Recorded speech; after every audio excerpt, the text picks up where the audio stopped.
की तकलीफ बखूबी समझते हैं और इसीलिए ट्रंप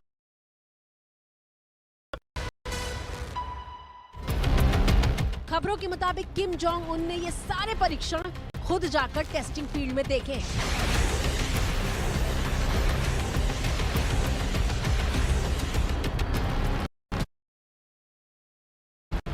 किम ने इस बम के सफल परीक्षण को उत्तर कोरिया की मजबूत सैन्य छवि के तौर पर पेश किया है।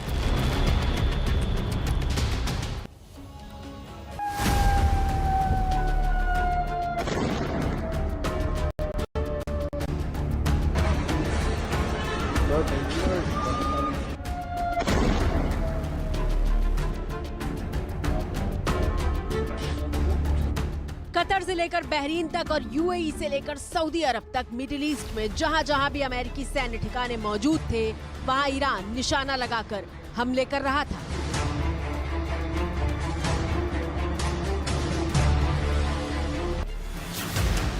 और अब खुलासा हुआ है कि खाड़ी देशों में मौजूद अमेरिकी सैन्य अड्डों को टारगेट करने में ईरान को चीन ने मदद की थी।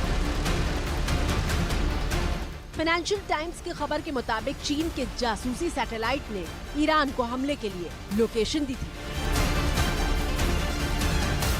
चीन और ईरान के सामरिक रिश्ते हमेशा से मजबूत रहे हैं। दरअसल चीन की ईरान रणनीति लंबे समय से इस सोच पर आधारित रही है कि ईरान मध्य पूर्व में बीजिंग के हितों के लिए एक मजबूत स्तंभ बन सकता है।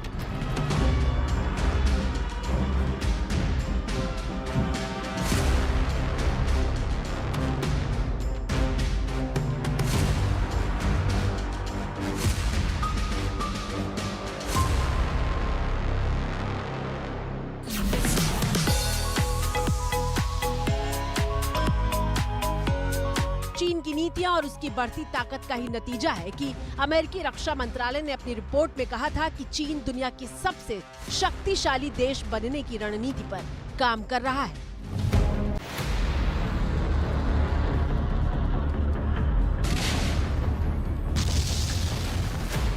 I think it's close to over. Yeah, I mean, I view it as very close to over.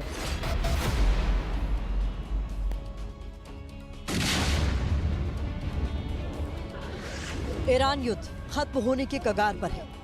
2 दिन के भीतर वार्ता होने जा रही है। डोनाल्ड ट्रंप के बयान में कुछ नया नहीं है।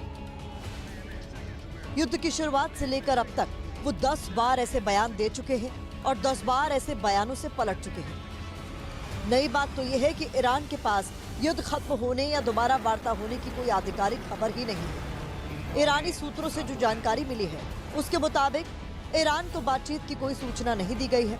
पाकिस्तान जाने को लेकर भी कोई जानकारी नहीं दी गई। दूसरी तरफ अमेरिका ने 2 दिन के भीतर फिर से ईरान के साथ वार्ता का दावा किया था। ट्रंप युद्ध विराम बढ़ाने के बारे में झूठ बोल रहे हैं।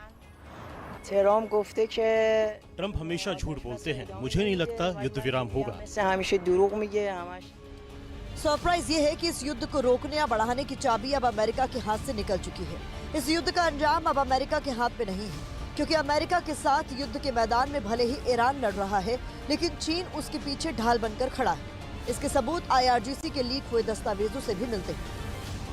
इसके मुताबिक तेहरान ने जिस तरह से खाड़ी देशों में अमेरिकी ठिकानों को टारगेट किया, इन हमलों को अंजाम देने के लिए उसने चीनी सैटेलाइट्स का इस्तेमाल किया।